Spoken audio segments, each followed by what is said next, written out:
Hello friends, welcome to Edutap and welcome to the series जो हमने start किया है exclusively for the upcoming UPSC EPFO APSC examination 2026, जिसमें हम लोग करने वाले हैं labour codes. Okay, and already हमने एक लेबर कोड कर लिया है, that is code on wages 2019। And आज इस सेशन में हम लोग करने वाले हैं the code on industrial relations 2020। And ये कोड हम लोग दो पार्ट्स में करने वाले हैं क्योंकि ये थोड़ा लेंदी भी है एंड बहुत ज्यादा इंपॉर्टेंट कंटेंट भी है इसमें। So in order to cover everything in ना अच्छी तरह से कवर करने के लिए हम लोग इसको दो पार्ट्स में करने वाले हैं। So with this let us start today session. And before that एक छोटा सा अनाउंसमेंट है एड्यूटैप की तरफ से, और ये अनाउंसमेंट है related to the two day demo course जो एड्यूटैप ने लॉन्च किया है फॉर ऑल दोज एस्पिरेंट्स जो यूपीएससी यूपीएफओ एपीएफसी के लिए तैयारी कर रहे हैं। ठीक है, नाउ यहाँ पे कई बार बच्चों का रहता है कि बिफोर परचेसिंग एनी कोर्स, यहाँ पे we are talking about the master course जहाँ पे सारे कंपोनेंट्स का कवरेज है इस कोर्स में जो यूपीएससी यूपीएफओ एग्जाम का है। तो यहाँ पे बिना उसके क्वालिटी देखे, बिना उसका स्ट्रक्चर देखे, कोर्स का बिना कवरेज देखे थोड़ा खरीदने के लिए दे थिंक।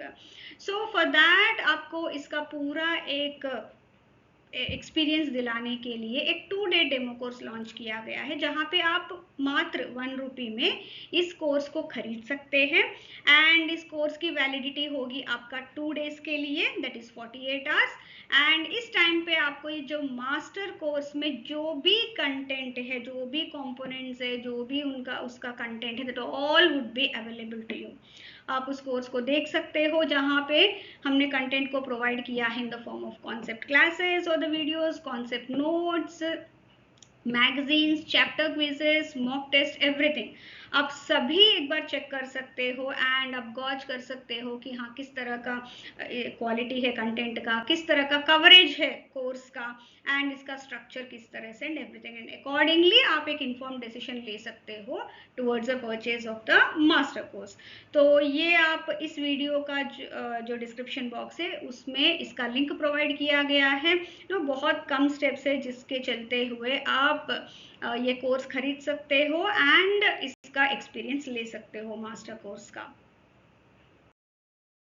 सो इस कोड ऑन इंडस्ट्रियल रिलेशंस 2020 में टोटल 14 चैप्टर्स है, ठीक है। एंड हर एक चैप्टर में जो चैप्टर इंपॉर्टेंट है, पहली बात वो हम लोग कवर करेंगे इस दो पार्ट्स में। एंड उन चैप्टर्स में भी जो हमने सिलेक्ट किया है फॉर कवरेज, स्पेशली जो बहुत इंपॉर्टेंट है आपके एग्जाम पॉइंट ऑफ व्यू से, उसमें भी जो मोस्ट इम्पॉर्टेंट प्रोविजन है उस पर हम लोग फोकस करने वाले हैं, जो मोस्ट इम्पॉर्टेंट है फॉर एग्जाम रेलेवेंस।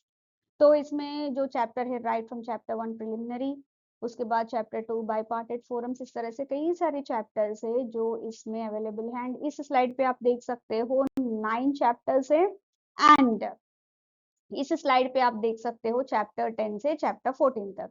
एंड इन सभी में as I said earlier also कि हम लोग जो मोस्ट इंपॉर्टेंट प्रोविजन है and the most important chapters है वो हम लोग इन दो पार्ट्स में कवर करने वाले हैं।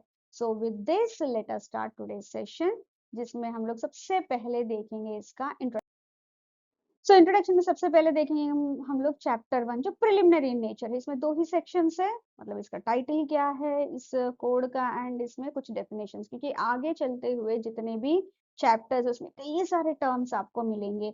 सो उनको एक इंटरप्रिटेशन देने के लिए और एक इजी करने के लिए आपका इस कोड में ऑलरेडी एक चैप्टर 1 में सेक्शन 2 में एक्सक्लूसिवली डेफिनेशंस ही दिए गए हैं। एंड इसमें द मोस्ट इंपॉर्टेंट डेफिनेशंस जो है वो हम लोग इसमें कवर करेंगे। सो प्रिलिमिनरी चैप्टर 1 का जो प्रिलिमिनरी पार्ट है जिसमें दो सेक्शंस है वो कवर करने से पहले मैं आपके लिए एक और चीज कवर करना चाहती हूँ जो बहुत इंपॉर्टेंट है। अनलाइक अर्लियर जो कोड ऑन वेजेस इसमें कोई शेड्यूल्स नहीं है, लेकिन कोड ऑन इंडस्ट्रियल रिलेशंस में 3 मेजर शेड्यूल्स हैं।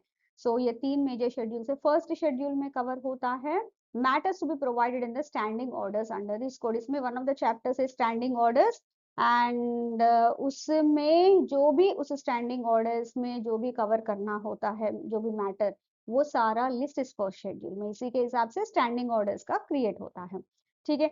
Second schedule it is related to unfair labour practices, जो मैनेजमेंट की तरफ से भी होते हैं एंड जो ट्रेड यूनियन की तरफ से भी होते हैं। तो दोनों के जो भी अनफेयर लेबर प्रैक्टिसेस है, किस तरह के प्रैक्टिसेस को अनफेयर माना जा सकता है, वो पूरा लिस्ट सेकंड शेड्यूल में मेंशन्ड है। इसी के तहत अगर कुछ उनके ऊपर केस भी करना है या फिर कुछ ऑफेंस भी हो तो नो उनको समझ में आता है okay this is what is unfair labour practice, ये इसी में आता है। सो उसके अगेंस्ट जो भी करना है रेस्पेक्टिव अथॉरिटीज को, वो एक्शन लें। थर्ड जो है थर्ड शेड्यूल, जिसमें conditions of service for change of which notice to be given. कई बार कुछ ऐसे कंडीशंस के साथ सर्विस लिया जाता है वर्कर से, लेकिन कई बार उसमें बीच बीच में चेंजेस भी लाना पड़ता है। सो ऐसे कौन से चेंजेस लाने के लिए सर्विस में एक प्रायर नोटिस देना पड़ेगा, वो पूरा लिस्ट इस थर्ड शेड्यूल में मेंशन है। अकॉर्डिंगली एम्प्लॉयर को जब भी कोई सर्विसेज में, जो भी नो एम्प्लॉयमेंट रिलेटेड सर्विसेज में वर्कर के तहत कुछ चेंजेस लाना है उनके काम में, तो तब नोटिस देना पड़ेगा। उसमें कौन से ऐसे कंडीशन है, सर्विस कंडीशन है, जिसके लिए नोटिस देना पड़ेगा, वो पूरा लिस्ट इस थर्ड शेड्यूल में है। सो ये तीनों शेड्यूल्स इसमें कोड ऑन इंडस्ट्रियल रिलेशंस में कवर्ड है। नाउ कौन से एक्ट इसमें सब्ज्यूम्ड है? ऑब्वियसली कोड है, तो अर्लियर जो लेबर लॉस या लेबर एक्ट है उसमें वही सब्ज्यूम करके ही इनको बनाया गया है। तो इसमें 3 लेबर एक्ट है जो इस कोड में सब्ज्यूम किए गए हैं एंड ये एक्ट अभी रिपील्ड है या रिवोक्ड है, तो मतलब ये अभी लागू नहीं है। सो उसमें आते हैं 3 में। सबसे पहला ट्रेड यूनियंस एक्ट 1926, उसके बाद industrial employment standing orders act 1946 and industrial disputes act 1947। ठीक है, ये तीनों ही लेबर लॉस या लेबर एक्ट्स इस कोड ऑन इंडस्ट्रियल रिलेशंस 2020 में सब्स्यूम किए गए हैं। तो सबसे पहले हम लोग देखेंगे सेक्शन 2। सेक्शन 2 में सारे डेफिनेशंस कवर्ड है, तो मोस्ट इंपॉर्टेंट डेफिनेशंस जो है हम लोग इसमें कवर करने वाले। सो सबसे पहला डेफिनेशन है एवरेज पे। नो एवरेज पे कैसे निकालते हैं? It is calculated as the average no wages over a particular period of time. वो पीरियड डे का हो सकता है, वीक का हो सकता है, मंथ का हो सकता है। सो कौन से वेज पीरियड के लिए किस तरह से ये एवरेज पे निकालेंगे, वो अभी हम लोग देखेंगे। सो अगर मंथली वाला है उसका पे किसी भी वर्कर का, सो 3 मंथ्स का, जो लास्ट 3 मंथ्स में जो भी उसको वेजेस मिले हैं, वेजेस के डेफिनेशन के हिसाब से, ओके, उसके हिसाब से डिवाइडेड बाय 3, तो उसका एवरेज पे क्या है पर मंथ, वो मिल जाएगा। ठीक है, अगर किसी का एवरेज पे निकालना है जो वीकली पेमेंट ले रहा है, तो उसके लिए 4 वीक्स का लेना पड़ेगा। लास्ट 4 वीक्स में उसने उसका जितना भी वेजेस होंगे based on that wage definition, उसके हिसाब से डिवाइडेड बाय 4 वो वीकली एवरेज क्या है उसका पता चल जाएगा। ठीक है, एंड नेक्स्ट आता है अगर कोई डेली पेड वर्कर है, डेली पे में क्या किस तरह से एवरेज निकालेंगे? लास्ट 12 वर्किंग डेज में। सो पिछले 12 वर्किंग डेज में जो भी उसके वेजेस है उसमें डिवाइडेड बाय 12, तो पर डे का जो भी उसका एवरेज पे है वो मिल जाएगा। सो हियर अगर ये तीनों केसेस में पॉसिबिलिटी नहीं है, कई बार वो ज्वाइन होके 2 ही महीने हुए, या फिर कोई वीकली पेड वर्कर है वो ज्वाइन होके 3 ही हफ्ते हुए हैं, या फिर कोई डेली पेड वर्कर है अब 5-6 दिन ही हुआ है, 5-6 वर्किंग डे से उसने काम किया है, इन सच केसेस एवरेज पे किस तरह से निकालेंगे? वहां पे अगर ये वाला कंडीशन लागू नहीं होता है उन वेज पीरियड्स में, देन एक्चुअल वर्किंग पीरियड से वो निकाल सकते हैं। मतलब यहाँ अगर 6 दिन के लिए उसने काम किया तो 6 दिन का उसका जितना भी टोटल पे होगा डिवाइडेड बाय 6 हो गया, उसका एवरेज पे मिल गया।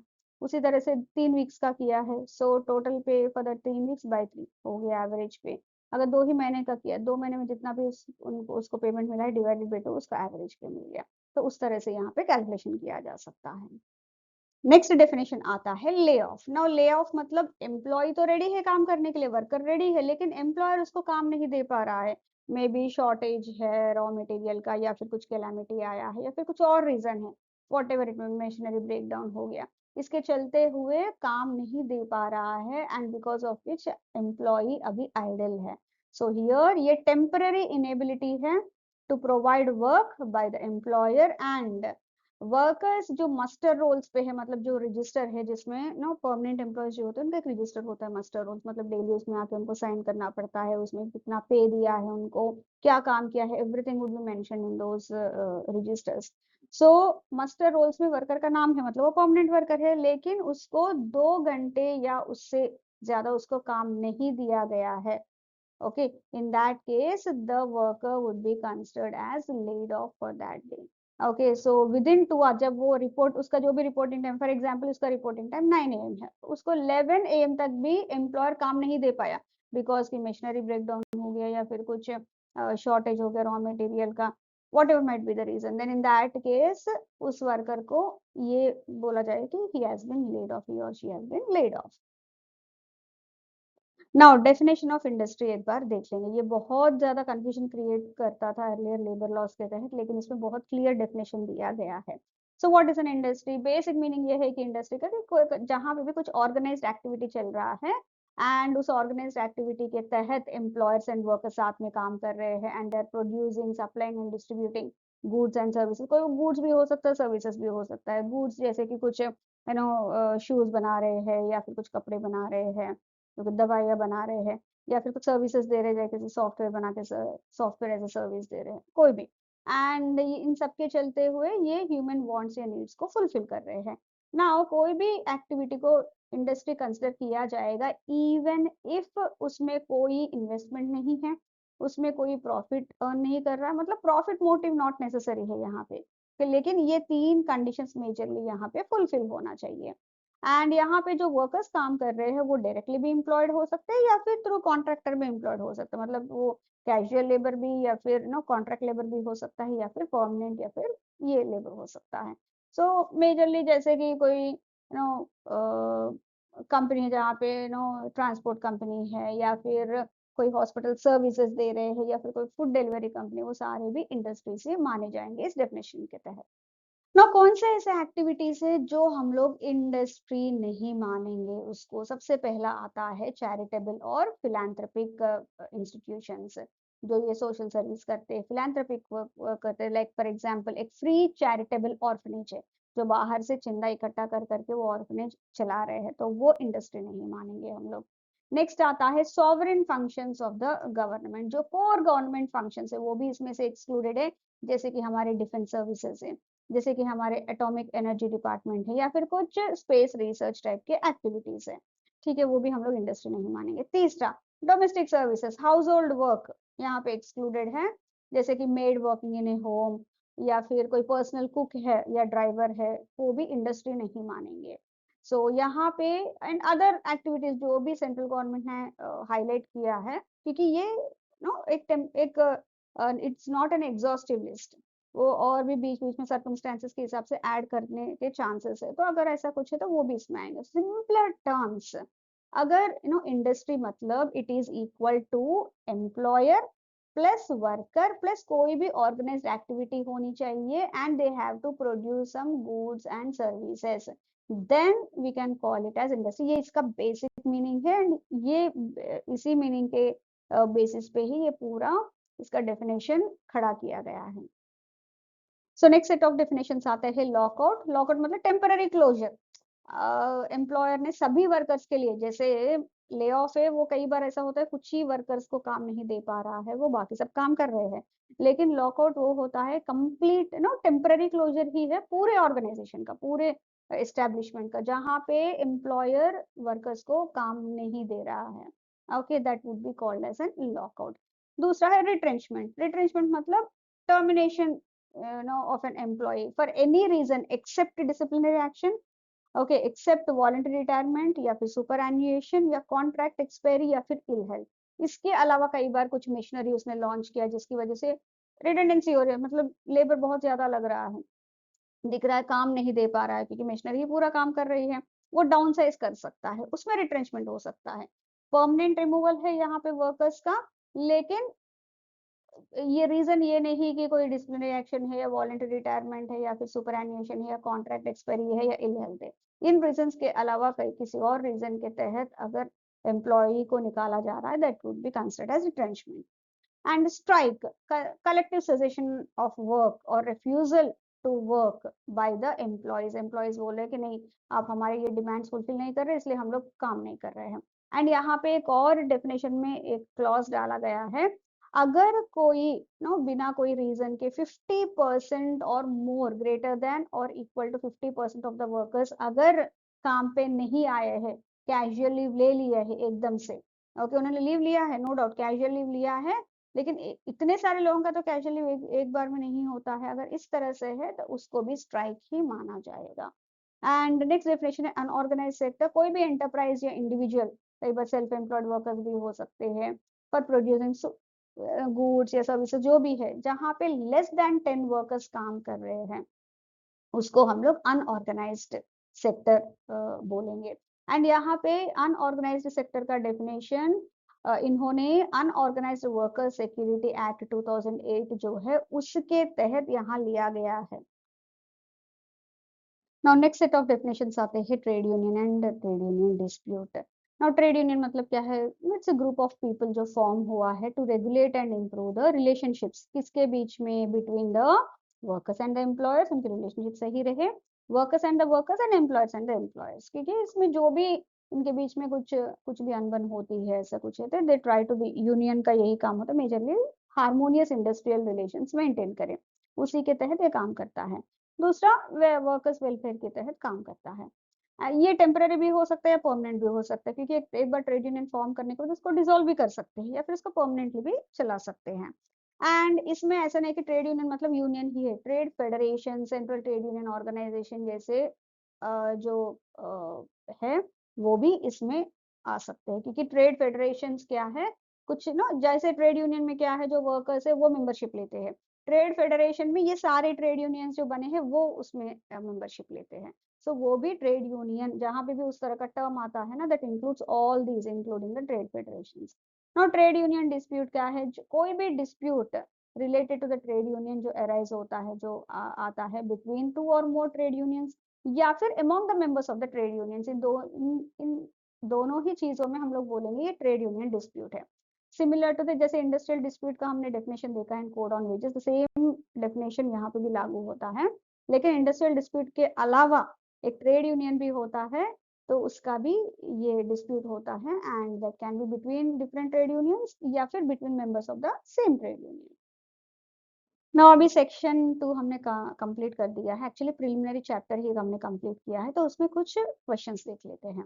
Now which of the following act is not subsumed under the industrial relations code, तो इसमें कौन सा एक्ट सब्ज्यूम नहीं, हमने बोला इसमें 3 लेबर लॉज सब्ज्यूम्ड है, वो कौन से है, एक तो trade unions act, industrial employment standing orders act and industrial disputes act. तो इसमें फैक्ट्रीज एक्ट जो है वो सब्ज्यूम नहीं है, so D is the correct answer here.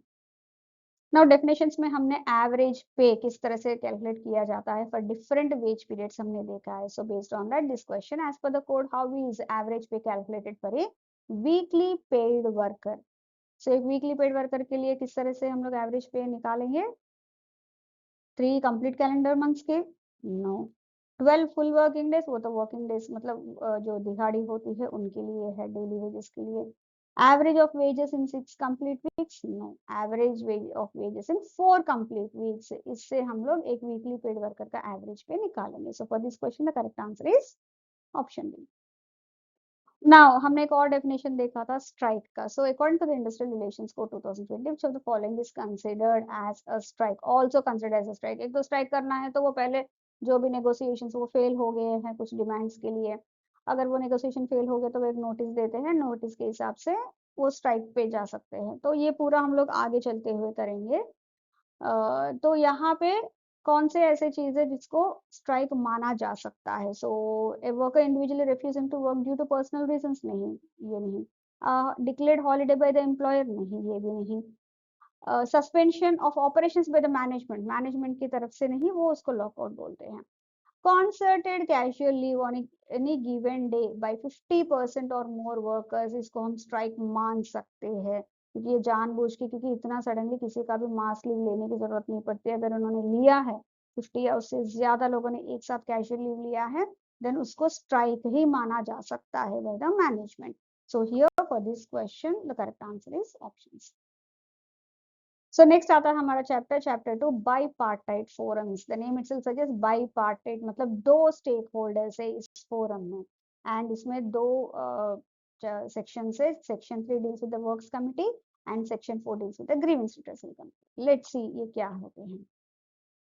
सो इस चैप्टर में सबसे पहला सेक्शन आता है works committee. The name itself suggest जो वर्क रिलेटेड है, मतलब कुछ ग्रीवेंसेस है between the employers and the employees, छोटे मोटे जो ग्रीवेंसेस है वो ये वर्क्स कमिटी रिजॉल्व करती है। ग्रीवेंसेस बोल सकते हो या फिर कुछ चीजें है, जैसे फॉर एग्जांपल उनको कुछ प्रोटेक्टिव गेयर चाहिए वाइल वर्किंग, सो उस तरह के कुछ डिस्कशंस है तो वो वर्क्स कमिटी रिजॉल्व करती है ना। इस वर्क्स कमिटी कौन से इस एस्टेब्लिशमेंट में हम लोग लॉन्च मैंडेट कर मतलब इंस्टीट्यूट करना पड़ेगा या कॉन्स्टिट्यूट करना पड़ेगा, जहां पे भी 100 या मोर वर्कर्स मतलब greater than or equal to 100 workers जिस किसी भी एस्टेब्लिशमेंट में पिछले एक साल में 12 महीने में कभी भी इतना है उनका स्ट्रेंथ, किसी एक दिन भी होगा, then they have to launch this or constitute this works committee.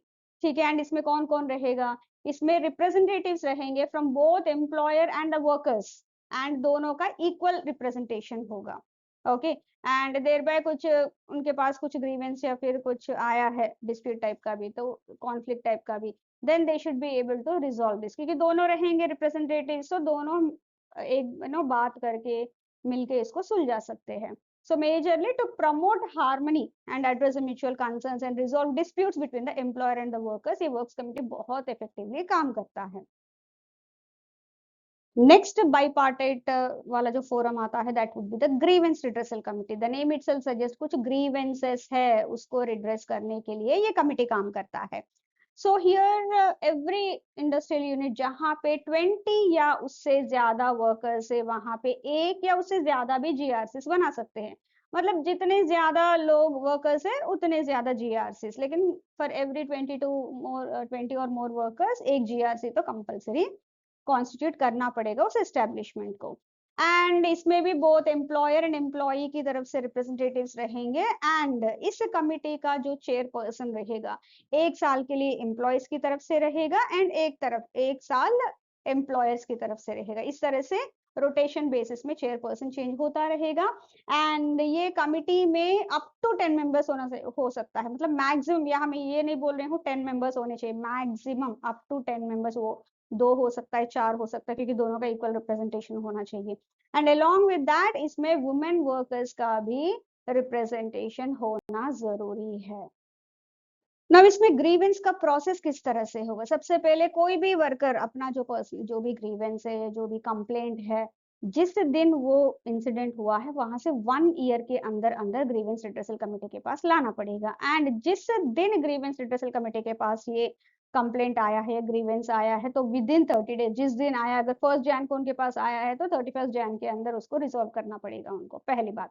दूसरा, जो भी डिसीशंस यहाँ पे होंगे ये मेजॉरिटी बेसिस पे होंगे, ऐसा नहीं है कि वो चेयरपर्सन है तो वो अपना वर्डिक्ट टाइप का सुनाएंगे, नहीं, मेजॉरिटी के बेसिस पे होगा। एंड दूसरी इंपॉर्टेंट बात है यहाँ पे, जब भी कोई डिसीजन होगा उसमें जितने भी वर्कर रिप्रेजेंटेटिव से उनमें 50% से ज्यादा उस डिसीजन के लिए हामी भरना पड़ेगा, ओके करना पड़ेगा, तभी वो डिसीजन वैलिड रहेगा जो भी डिसीजन लिया गया है। सो वर्कर्स का बहुत ज्यादा से है when it comes to grievance redressal committee. तीसरी इंपॉर्टेंट बात, अगर इनको लग रहा है, मतलब जिस वर्कर ने ग्रीवेंस लेके आया लेकिन जो भी इन्होंने डिसीजन दिया है, रिजॉल्व किया है, उससे वो संतुष्ट नहीं है, then the worker can approach conciliation officer, that too via trade union वो जा सकता है, लेकिन जिस दिन ये डिसीजन दिया है ग्रीवेंस रिड्रेसल कमिटी ने वहां से 60 डेज के अंदर वो वहां पे जा सकते हैं।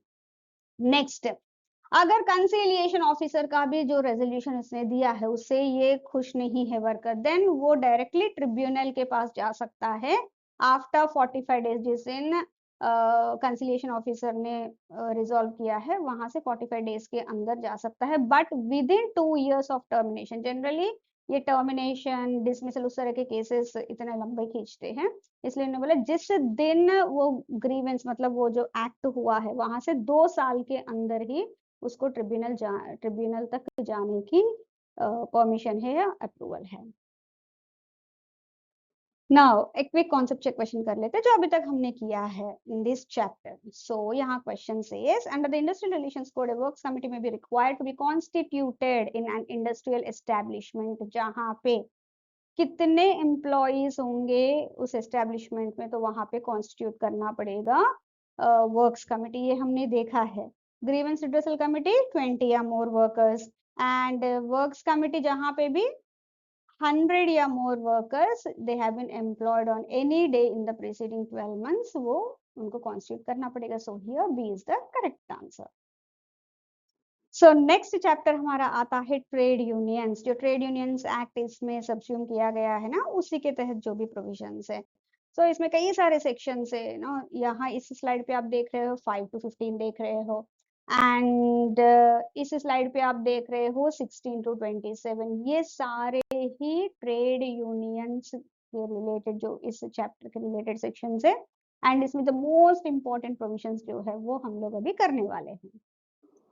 नाउ ट्रेड यूनियंस में सबसे पहला आता है section 6 criteria of trade unions. कौन से ऐसे ट्रेड यूनियंस है जो रजिस्टर करवा सकते हैं अपने आप को with the relevant registering officer. तो यहाँ पे किसी भी ट्रेड यूनियन को अगर रजिस्ट्रेशन के लिए उनको जाना है तो मिनिमम उनमें 7 मेंबर्स ऐसे होने चाहिए जो उसमें साइन कर सके. ठीक है. So at least 7 members join together and उनको वो रजिस्ट्रेशन के लिए साइन करना पड़ेगा. एंड अलोंग विद दैट जो भी रजिस्ट्रेशन फॉर्म होगा उसके साथ साथ रूल्स जो उस ट्रेड यूनियन के रूल्स हैं वो भी उनको साइन करना पड़ेगा. एंड इस कोड के तहत एक ट्रेड यूनियन को रजिस्टर करने के लिए जो भी प्रोविजंस फॉलो करना पड़ेगा वो उनको फॉलो करना पड़ेगा. एंड यहाँ पे जो भी प्रिस्क्राइब्ड मेथड है उस तरह से वो रजिस्टर कर सकते हैं या फिर इलेक्ट्रॉनिकली भी रजिस्टर कर सकते हैं. जो रजिस्ट्रार है या रजिस्टरिंग ऑफिसर है उनके पास ये रजिस्ट्रेशन इनका ट्रेड यूनियन का करवाना पड़ेगा. अब एक ट्रेड यूनियन को नो रजिस्टर करने के लिए कितने मेंबर्स होने चाहिए. एक तो 7 मेंबर्स उनके ज्वाइन मतलब साइन करने के लिए वो तो चाहिए ही है, लेकिन कोई भी ट्रेड यूनियन अगर रजिस्ट्रेशन करना है तो एटलीस्ट 10% ऑफ द वर्कर्स जो उस इंडस्ट्री में या एस्टेब्लिशमेंट में काम कर रहे हैं वो एज मेंबर्स उसमें होने चाहिए, या फिर 100 as members whichever is less. For example एक फैक्ट्री में 500 लोग हैं तो हमने क्या बोला 10% of the workers or 100 members whichever is less. So 10% of 500 would be 50. So 50% less than 100. So इतने मेंबर्स ओके एक्सेप्टेबल है, ये ट्रेड यूनियन रजिस्टर कर सकता है अपने आप को. ओके. या फॉर एग्जाम्पल ये 2000 है. सो 2000 में 10% कितना होगा 200. ओके. सो 200 वेल 10% है एंड और 100 मेंबर्स whichever is less. तो यहाँ पे 200 है, बिल्कुल 10% वाले इसमें फिट बैठता है तो कोई दिक्कत नहीं, ये भी रजिस्टर कर सकते हैं, लेकिन उससे कम नहीं, 10% या 100 से कम नहीं. ठीक है. Next, after applying for the trade union registration, जो भी एप्लीकेशन, कई बार ऐसा होता है कि अप्लाई करते वक्त तो बहुत अच्छे से उन्होंने वर्कर्स को दिखाया, जो 7 मेंबर्स का रजिस्ट्रेशन जो होना चाहिए वो भी इन्होंने दिखाया है, लेकिन उसके बाद उन्होंने छोड़ दिया है उन मेंबर्स ने. सो इवन इन दैट अगर 50% of the applicants withdraw later, even then वो एप्लीकेशन रिमेन्स वैलिड. लेकिन आफ्टर रजिस्ट्रेशन उनको ये जो इन्होंने बताया minimum 7 members at all the times and 10% of the workers or 100 whichever is less as members, ये तो इनको मेंटेन करना ही पड़ेगा. ठीक है. मतलब रजिस्ट्रेशन के बाद उन्होंने दे दिया है, ये भी उनका फुलफिल हो गया है, ये 7 मेंबर्स जो साइन करने वाले हैं ये भी इनका फुलफिल हो गया, लेकिन इसमें से 3 लोगों ने छोड़ दिया है. रजिस्ट्रेशन के लिए तो अप्लाई करें, वो रजिस्ट्रेशन हो जाएगा. रजिस्ट्रेशन होने के बाद ये जो 3 मेंबर्स इन्होंने छोड़ा है ना वो सब फिर इनको मेंटेन करना पड़ेगा. ठीक है. सो उतना लेवरेज दिया गया है सो दैट कई बार ये दिक्कत होती है. कुछ ऐसे एक्ट्स है जो रजिस्टर्ड ट्रेड यूनियंस के ऊपर लागू नहीं होते हैं, उनके जो प्रोविजंस है या जो भी है या registration of the trade union act पे कहीं पे भी ये लागू नहीं होते. वो कौन से हैं? एक तो है द सोसाइटीज रजिस्ट्रेशन एक्ट 1860, दूसरा है द कोऑपरेटिव सोसाइटीज एक्ट 1912, तीसरा है the multi state cooperative societies act 2002 and the companies act 2013. ये चारों ही एक्ट्स ऐसे हैं जो ट्रेड यूनियंस पे लागू नहीं किया जा सकता है। एंड इसके अलावा कुछ और किसी स्टेट में कुछ अलग से इस तरह का कुछ एक्ट है एंड वो वहाँ से बता रहे हैं उस पर्टिकुलर स्टेट की ये ट्रेड यूनियंस पे लागू नहीं होगा, वो फिर स्टेट वाइज होगा। अदरवाइज जो सेंट्रल गवर्नमेंट ने जो ये एक्ट कोड जब कंपाइल किया है उसमें इन्होंने क्लियरली बताया है कि ये 4 एक्ट्स जो है वो ट्रेड यूनियंस के ऊपर लागू नहीं किया जा सकता। नाउ नेक्स्ट आता है हमारा रिकॉग्निशन ऑफ नेगोशिएटिंग यूनियन या नेगोशिएटिंग काउंसिल। कोई भी इंडस्ट्रियल एस्टेब्लिशमेंट हो जहाँ पे रजिस्टर्ड ट्रेड यूनियंस है, डेफिनेटली वहाँ पे ईदर एक नेगोशिएटिंग यूनियन होना चाहिए या फिर एक नेगोशिएटिंग काउंसिल होना चाहिए, सो दैट वो एम्प्लॉयर के साथ नेगोशिएट कर सके कोई भी दिक्कत है या फिर कोई भी टर्म्स है। तो यहाँ पे अगर फॉर एग्जांपल एक एस्टेब्लिशमेंट है, वहाँ पे एक ही रजिस्टर्ड ट्रेड यूनियन है, तो वही नेगोशिएटिंग यूनियन बन जाएगा। सिंगल यूनियन सिनेरियो को एक ही है तो वही नेगोशिएटिंग सोल नेगोशिएटिंग यूनियन बन जाएगा। लेकिन एक एस्टेब्लिशमेंट है जहाँ वो बहुत बड़ा एस्टेब्लिशमेंट है, तो वहाँ पे 4-5 ट्रेड यूनियंस है एंड वो सारे क्राइटेरिया फुलफिल करते हैं, इसलिए उनका रजिस्ट्रेशन भी हो गया, रजिस्टर्ड ट्रेड यूनियन से। अब इसमें किसको हम लोग नेगोशिएटिंग यूनियन बनाएंगे? तो यहाँ पे जिस किसी ट्रेड यूनियन का 50% से ज्यादा, इफ 51% से ज्यादा वर्कर सपोर्ट है, देन वो सोल नेगोशिएटिंग यूनियन बन जाएगा। लेकिन अगर किसी भी रजिस्टर्ड ट्रेड यूनियन का जो मेंबरशिप है वो 51% से ज्यादा नहीं है, ओके, देन एक नेगोशिएटिंग काउंसिल बना सकते हैं। नाउ इस नेगोशिएटिंग काउंसिल में मेंबर्स कौन से होंगे? जो ट्रेड यूनियंस एटलीस्ट 20% सपोर्ट है, मतलब जितना भी टोटल वर्क फोर्स है उसमें 20% उनके साथ है, उस तरह के ट्रेड यूनियंस आ सकते हैं। फॉर एग्जाम्पल एक ऐसा इंडस्ट्रियल एस्टेब्लिशमेंट है जहाँ पे 5 ट्रेड यूनियंस है, ठीक है, सारे रजिस्टर्ड हैं, लेकिन उसमें 3 ही ऐसे ट्रेड यूनियंस है जहाँ पे उनके पास 20% ऑफ द टोटल वर्कफोर्स है। एक के पास 21% है, एक के पास 25% है, एक के पास अगेन 22% है।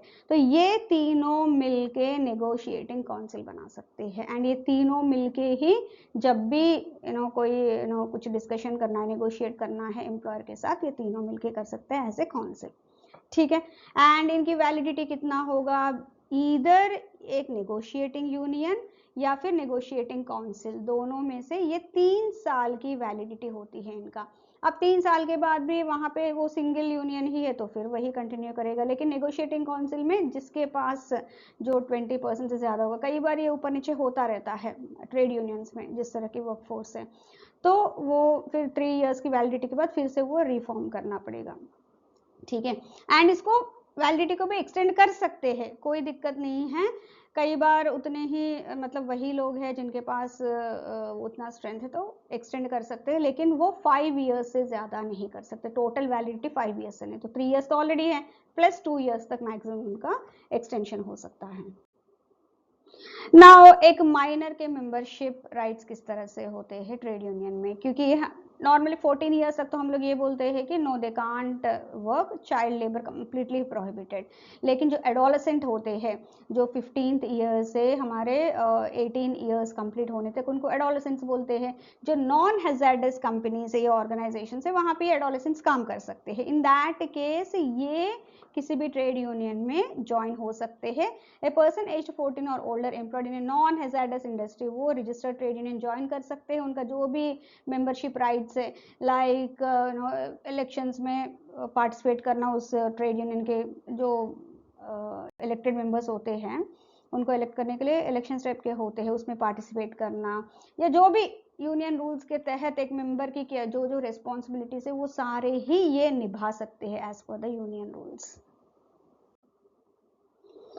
तो ये जो ट्रेड यूनियन होता है उसके ऑफिस बेरर्स भी होते हैं, क्योंकि पूरा फॉर एग्जांपल एक ट्रेड यूनियन है, इसमें हमने बोला कि वो जो 7 मेंबर्स साइन करते हैं जनरली वो ऑफिस बेरर्स ही होते हैं, क्योंकि पूरे ट्रेड मेंबर्स तो ट्रेड यूनियन के मेंबर्स तो हर जगह पे जा नहीं सकते। अगर वहाँ पे 1000 लोग हैं, 1000 वर्कर्स हैं, ओके, एंड उस ट्रेड यूनियन में 900 वर्कर्स ने रजिस्टर मतलब अपने आप को रजिस्टर कर लिया एज अ मेंबर, एंड जब एक एम्प्लॉयर के साथ, उनका मैनेजमेंट के साथ कुछ नेगोशिएशन करना था, फिर वेजेस एक्सेट्रा। अब ये पूरे 900 लोग तो वहाँ जा नहीं सकते, तो इनका कुछ तो रिप्रेजेंटेशन होना पड़ेगा। वो रिप्रेजेंटेशन ही होते ही ऑफिस बेरर्स या एग्जीक्यूटिव मेंबर्स बोलते हैं। इनकी जनरली वैलिडिटी होती है as per the trade union rules, and उसमें उनके इलेक्शंस भी होते हैं, उसके हिसाब से वो ऑफिस बेरर्स या एग्जीक्यूटिव मेंबर्स बनते हैं। ठीक है, नाउ अ पर्सन, कोई भी पर्सन, जनरली वर्कर्स ही होते हैं, तो कोई भी पर्सन जो ऑफिस बेरर या एग्जीक्यूटिव मेंबर बनेगा रजिस्टर्ड ट्रेड यूनियन का, उसमें कुछ रूल्स होते हैं। No person can become a office bearer या एग्जीक्यूटिव मेंबर अगर उसका एज 18 ईयर्स बिलो है। वो नॉर्मल ट्रेड यूनियन का मेंबर बन सकता है क्योंकि वो एडोलेसेंट है, लेकिन वो ऑफिस बेरर नहीं बन सकता है, पहली बात। दूसरा, अगर वो कन्विक्ट हुआ है किसी सीरियस अफेंस में, लाइक फ्रॉड, थेफ्ट या फिर कुछ उस तरह के सीरियस अफेंसेस में अगर कन्विक्टेड है, देन ऑल्सो ही और she can't be a office bearer और executive member of a registered trade union. अगर वो ऑलरेडी है तो इमीडिएटली उनको उस पोस्ट से रिजाइन करना पड़ेगा, दे कांट बी। तीसरा, अगर किसी केस के चलते हुए ट्रिब्यूनल ने उनको खारिज कर दिया कि नहीं आप अभी इस पोस्ट पे रह नहीं सकते करके, उस सिचुएशन में भी they will be disqualified to be members of office bearer of that particular trade union. इसके अलावा जैसे कि कोई मिनिस्टर हो गया, ये जो मिनिस्टर है या फिर कोई ऑलरेडी गवर्नमेंट का जॉब कर रहा है, okay, they also can not become office bearers of a trade union. वो मेंबर्स बन सकते हैं अगर है बनना है, लेकिन they can't become the office bearer और the executive member of any registered trade union. So ये चार बहुत इंपॉर्टेंट है that leads to the disqualification of office members और executive members of a registered trade union. Now proportion of the office bearers to be connected with the industry, क्योंकि कई बार ऐसा होता है कि ट्रेड यूनियन में, रजिस्टर्ड ट्रेड यूनियन में अगर वो जनरल वाला रजिस्टर्ड ट्रेड यूनियन है तो उसमें कई सारे अलग अलग इंडस्ट्री से अलग अलग तरीके से लोग हैं, अलग अलग इससे वो आके इसमें मेंबरशिप ले सकते हैं, नो डाउट। लेकिन जो जिस किसी भी इंडस्ट्री से जुड़ा हुआ है वो ट्रेड यूनियन, फॉर एग्जांपल एक ऐसा एरिया है जहाँ पे कई सारे इंडस्ट्रीज है, कुछ स्टील इंडस्ट्रीज है, कुछ आयरन वाले हैं, कुछ टेक्सटाइल वाले हैं, कुछ फार्मा वाले हैं, तो वहाँ पे एक स्टील वाले ट्रेड यूनियन, वहाँ पे एक रजिस्टर्ड ट्रेड यूनियन बनाया गया है। तो वर्कर्स आप जो दूसरे इंडस्ट्रीज के भी है वो भी वहाँ पे आके ज्वाइन हुए हैं उस मेंबर्स में, सो दैट उनके जो कलेक्टिव अगर कुछ कॉमन डिमांड्स है या फिर कुछ है जैसे कि वहाँ ना प्रोटेक्टिव गेयर देना या फिर कुछ सही से रोड्स मेंटेन करना या फिर कुछ छुट्टी वाले के लिए कुछ बात करना, ऐसी चीज़ें जो बहुत कॉमन होते हैं सबके लिए ही, तो उसमें उनको एक बेस मिले, एक उनकी आवाज़ सुनाने वाली एक हेल्प मिले, तो दूसरे इंडस्ट्रीज के भी लोग उसमें ज्वाइन हो सकते हैं। लेकिन जब ऑफिस बेरर्स बनते हैं, ओके, अब ये स्टील इंडस्ट्री का है जो एग्जांपल हमने देखा है, तो उस ऑफिस बेरर्स में at least 50% of the office bearers जो है एक्चुअली उस स्टील इंडस्ट्री के ही होने चाहिए या फिर उस एस्टेब्लिशमेंट के होने चाहिए जहाँ जिस एस्टेब्लिशमेंट के तहत जो वर्कर्स है उन्होंने ये रजिस्टर्ड ट्रेड यूनियन लॉन्च किया है। तो ये बहुत केयरफुली उनको करना पड़ेगा। सो अगर वहाँ 10 लोग ऑफिस बेरर्स है तो उसमें एटलीस्ट 5 ऑफिस बेरर्स उसी इंडस्ट्री, जैसे स्टील इंडस्ट्री या फिर उसी एस्टेब्लिशमेंट से जुड़े होने चाहिए। ठीक है, दूसरा गवर्नमेंट रिलैक्सेशन, अप्रोप्रिएट गवर्नमेंट अगर चाहती है तो इस तरह का जो रूल है इसको वो ढील दे सकती है, कुछ एग्जेम्पशन दे सकती है, लेकिन वो पूरा उनके ऊपर निर्भर है। अदरवाइज ये जो कोड है ये बोलता है कि 50% तो हमें चाहिए, मतलब 50% ऑफ द ऑफिस बेरर्स उसी इंडस्ट्री के होने चाहिए करके ये कोड बोलता है। तीसरा, now almost all the office bearers should belong to the concerned industry or the establishment. now यहाँ पे outsiders भी allowed है, राइट, हमने बोला है कि 50% ऑफ द ऑफिस बेरर्स उसी इंडस्ट्री के होने चाहिए। जो आउटसाइडर्स कितने होने चाहिए? Maximum 1/3 of the office bearers और 5% विच एवर इज लेस, मतलब जितने भी ऑफिस बेरर्स, अगर वहां पे 9 ऑफिस बेरर्स है तो इसमें 1/3 कितने होंगे? 3, और 5 विच एवर इज लेस, जो 3 ही होने चाहिए उसमें आउटसाइडर्स, बाकी जो है उसी कंसर्न इंडस्ट्री एस्टेब्लिशमेंट से बिलोंग होने चाहिए। ठीक है, ये बहुत इंपॉर्टेंट है, ये दोनों ही पॉइंट्स बहुत ज़्यादा इंपॉर्टेंट है। एंड रिटायर्ड या रिट्रेंच्ड एम्प्लॉइज वो आउटसाइडर्स की तरह नहीं ट्रीट किया जाएगा इन दिस केस, क्योंकि आउटसाइडर्स हमने बोला 1/3 होगा।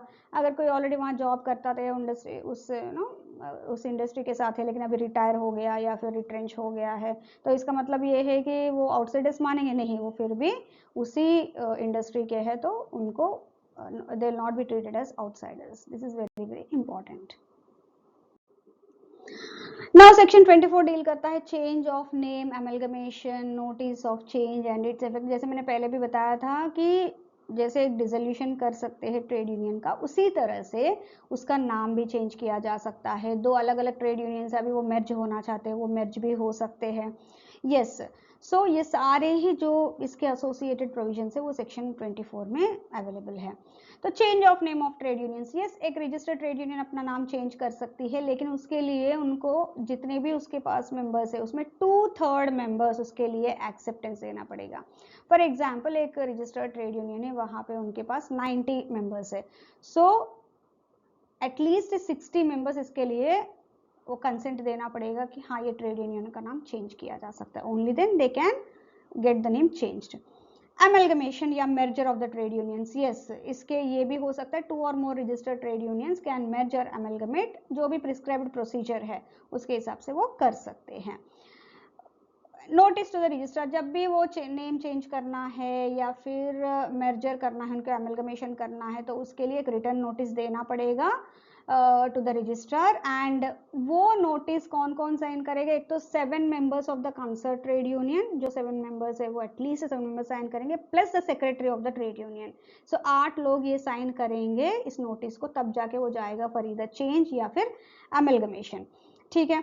नाउ जब कई बार ऐसा होता है कि जब ये नेम चेंज होता है तो कुछ ऐसा नेम इन्होंने अभी नया सेलेक्ट किया है कि वो किसी और यूनियन के साथ बहुत आइडेंटिकल है। ओके, अब इसमें क्या है, बहुत कंफ्यूजन क्रिएट हो सकता है। इन दैट केस रजिस्ट्रार बोल सकता है कि नहीं, I will refuse this registration, क्योंकि ऑलरेडी आपका नाम बहुत दूसरे वाले रजिस्टर्ड ट्रेड यूनियन के नाम के साथ बहुत मिलता जुलता है करके। Yes, the registrar has every right to refuse this.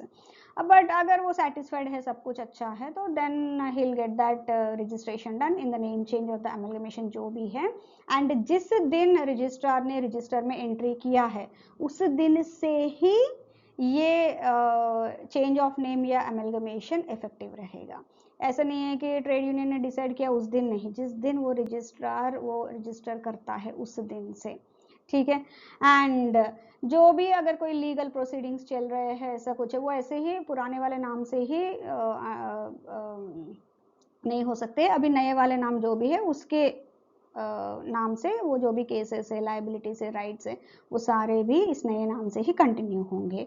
And उसके कुछ क्रेडिटर्स है जो ऑलरेडी, फॉर एग्जांपल वहाँ कुछ उन्होंने ट्रेड यूनियन ने काम करवाया था, तो उसमें उन्होंने कुछ रॉ मटेरियल क्रेडिट पे दिया है। अब क्रेडिटर है, इसका मतलब ये नहीं नाम चेंज हुआ तो उस क्रेडिटर का हक नहीं बनता, नहीं, उसका हक वैसे ही रहेगा। सो जो भी राइट्स होंगे क्रेडिटर्स के या फिर ट्रेड यूनियंस के, वो will not be harmed because of this merger या amalgamation या change of the name of the trade union. So एक रजिस्टर्ड ट्रेड यूनियन को डिसॉल्व भी कर सकते हैं।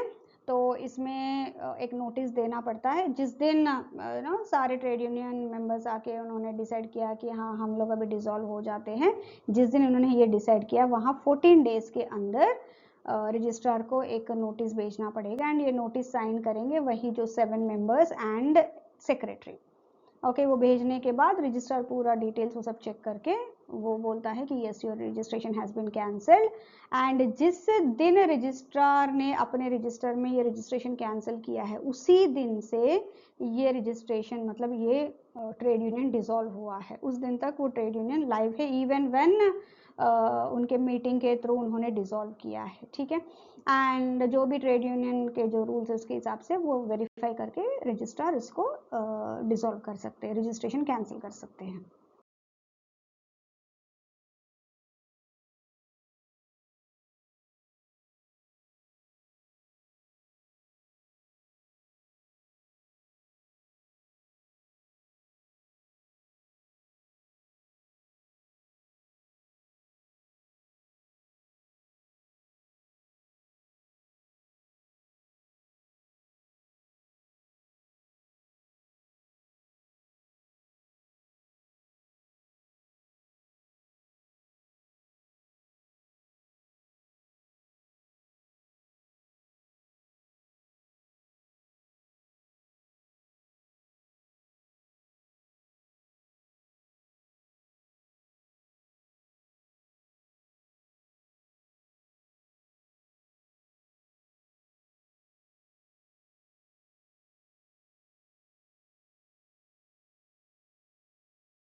तो अभी हमने ये चैप्टर कंप्लीट किया है इस कोड का, तो इस चैप्टर के तहत हम लोग कुछ MCQs करेंगे.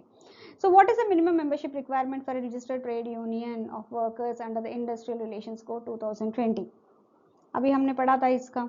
At least 25% of the workers or 200 workers, whichever is less, ये तो नहीं है. At least 10% of the workers or 100 workers, whichever is more, ये भी नहीं है. At least 7% of the workers with a minimum of 50 workers, ये भी नहीं है.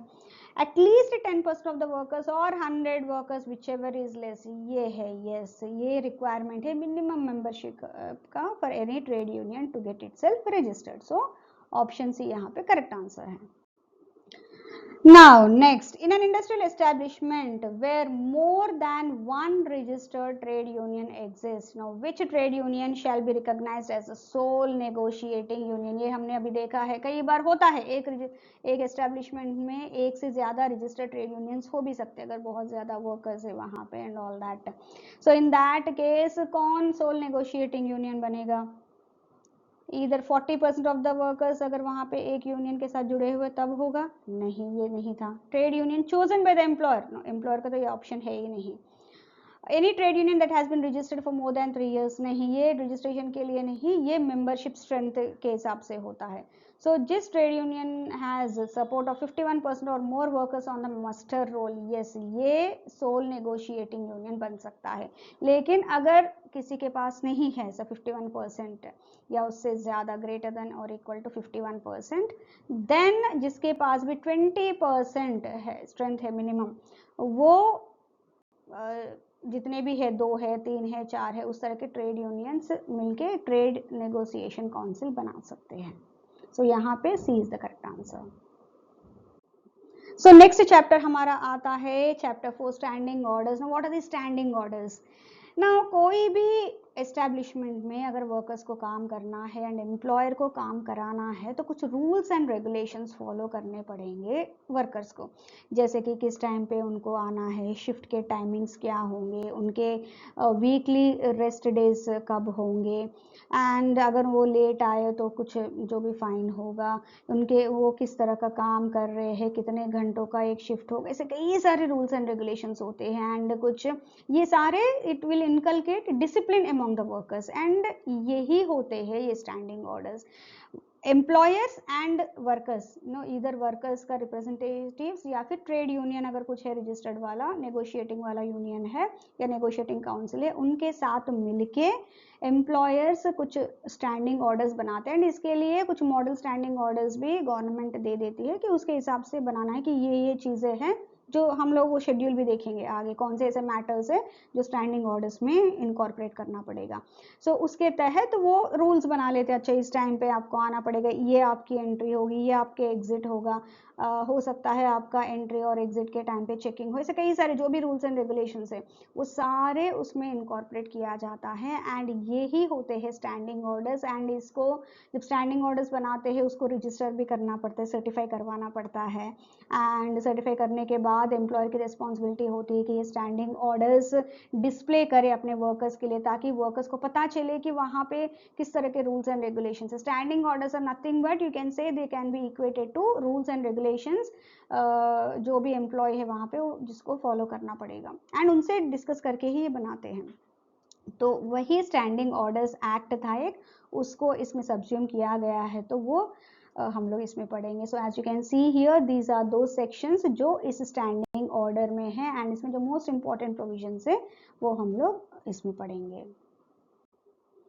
सो ये स्टैंडिंग ऑर्डर्स का जो प्रोविजन है वो कहाँ पे एप्लीकेबल होगा, कौन से ऐसे इंडस्ट्रीज है जहाँ पे एप्लीकेबल होगा?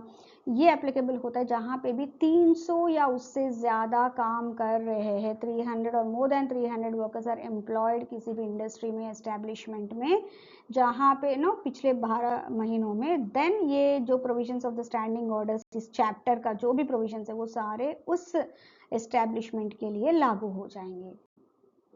नाउ इसका जैसे मैंने पहले भी बताया, स्टैंडिंग ऑर्डर्स सर्टिफाई करवाने पड़ते हैं तो उसके लिए ड्राफ्ट बनाना पड़ता है. सो ये एम्प्लॉयर की रिस्पॉन्सिबिलिटी है. जिस दिन ये कोड या फिर ये कोड का कमेंसमेंट हो गया, वहां से 6 महीने के अंदर ये एम्प्लॉयर की रिस्पॉन्सिबिलिटी है कि they must prepare draft standing orders. that draft standing orders must be based on the model standing orders जो रिस्पेक्टिव गवर्नमेंट देती है, या फिर जो फर्स्ट इस कोड का जो शेड्यूल 1 है उसमें ऑलरेडी मैटर दिए गए हैं, कौन से ऐसे मैटर्स है जो स्टैंडिंग ऑर्डर्स में कंपलसरी इनकॉर्पोरेट करना पड़ेगा, उसके बेसिस पे ये ड्राफ्ट स्टैंडिंग ऑर्डर्स इनको बना के सर्टिफाइंग ऑफिसर के पास भेजना पड़ेगा, जिनको फिर अगेन अप्रोप्रिएट गवर्नमेंट अपॉइंट करती है। वो सर्टिफाइंग ऑफिसर उनको सर्टिफाई कर देते हैं।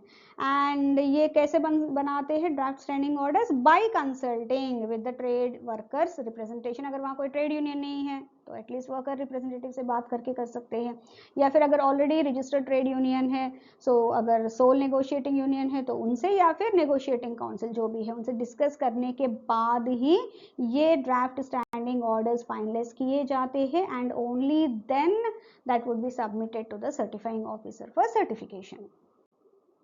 सो जैसे मैंने बताया, उन्होंने एम्प्लॉयर ने उनसे डिस्कस करके ड्राफ्ट सर्टिफाइंग ऑफिसर फाइनल किया, एंड उन्होंने सर्टिफाइंग ऑफिसर को भेज दिया। So that is sent for certification. Certifying officer उसको चेक करके अगर क्वेश्चंस पूछना है तो पूछ सकते हैं, या फिर डायरेक्टली मतलब अगर सेटिस्फाइड है तो ही विल गेट सर्टिफाई कर देते हैं। एंड कई बार एम्प्लॉयर क्या करता है, नहीं मुझे अलग से स्टैंडिंग ऑर्डर्स में क्यों बनाऊं, मैं जो गवर्नमेंट ने जो मॉडल स्टैंडिंग ऑर्डर्स बनाए हैं मैं उसी को अडॉप्ट कर लेता हूं, वो भी कर सकता है। अगर उसने उस तरह से किया है, एम्प्लॉयर को कुछ अलग से ड्राफ्ट स्टैंडिंग ऑर्डर्स वो सब बना के सर्टिफाइंग ऑफिसर को भेजने की जरूरत नहीं पड़ेगी। Can simply inform the certifying officer, वो एक इधर इलेक्ट्रॉनिकली या फिर जो भी प्रिस्क्राइब्ड प्रोसीजर है उसके हिसाब से वो सर्टिफाइंग ऑफिसर को बता सकता है कि हाँ मैं ये जो गवर्नमेंट का मैं मॉडल स्टैंडिंग ऑर्डर से फॉलो कर रहे हैं। ठीक है, अगर उसमें कुछ मॉडिफिकेशन भी लाना है, yes employer can propose the modification जहाँ पे भी उनको लग रहा है, and then he can send them for certification. Now certifying officer के पास वो ड्राफ्ट स्टैंडिंग ऑर्डर्स पहुंच गए, उन्होंने देखा कि उसमें कुछ क्वेरीज तो है नहीं, तो वो क्या करते हैं, द सर्टिफाइंग ऑफिसर वो एक नोटिस भेजते हैं either the registered trade union या नेगोशिएटिंग यूनियन या काउंसिल या वर्कर रिप्रेजेंटेटिव्स, जो भी उस एप्लीकेशन में ड्राफ्ट स्टैंडिंग ऑर्डर्स में एम्प्लॉयर ने मेंशन किया है। एंड अगर उस ड्राफ्ट स्टैंडिंग ऑर्डर्स में कुछ भी दिक्कत होती है तो वर्कर्स अपना इमिडिएटली कंसर्न रेज कर सकते हैं। कई बार ये ऑप्शन क्यों दिया है, कई बार एम्प्लॉयर क्या करता है, इनसे डिस्कस करके ड्राफ्ट स्टैंडिंग ऑर्डर्स बना देता है, लेकिन इनके जानकारी के बिना उसमें चेंजेस कर देता है, उसके बाद वो सर्टिफाइंग ऑफिसर को भेज देता है। So in order to avoid that ambiguity, certifying officer एक बार चेक करके कुछ क्वेरीज है तो एम्प्लॉयर से पूछ लेता है, वो अपना ले लेता है। मीनवाइल वो जो स्टैंडिंग ऑर्डर्स का कॉपी है वो फिर ट्रेड यूनियन इनको भेज देता है, फिर अगर उनके कुछ कंसर्न है तो आप अभी बता दो before me certifying the standing orders करके। सो इसके लिए पूरा टाइमलाइन कितना होना चाहिए, सर्टिफिकेशन हो या मॉडिफिकेशन प्रोसेस हो, पूरा 60 डेज के अंदर कंप्लीट कर देना चाहिए। जिस दिन अप्लाई किया वहां से 60 डेज के अंदर सर्टिफाइंग ऑफिसर को इसको सर्टिफाई कर मतलब करना पड़ेगा। अगर नहीं किया कुछ, ना तो इन्होंने रिजेक्ट किया ना तो कुछ उसमें रजिस्ट्रेशन मतलब सर्टिफाई किया है, इन दैट केस ऑटोमेटिकली ये सर्टिफाइड मान लेते हैं अगर 60 डेज के ऊपर हुआ है सर्टिफाइंग ऑफिसर के पास। ओके, एंड कंडीशंस क्या है सर्टिफिकेशन के लिए, एक तो जो भी एप्लीकेबल मैटर्स है जो फर्स्ट शेड्यूल में है वो सारे ही इसमें कवर होने चाहिए ड्राफ्ट स्टैंडिंग ऑर्डर्स में, एंड ये जो भी कोड के अदर प्रोविजंस है उसको ध्यान में रखते हुए उनको ये स्टैंडिंग ऑर्डर्स जो है वो बनाना पड़ेगा।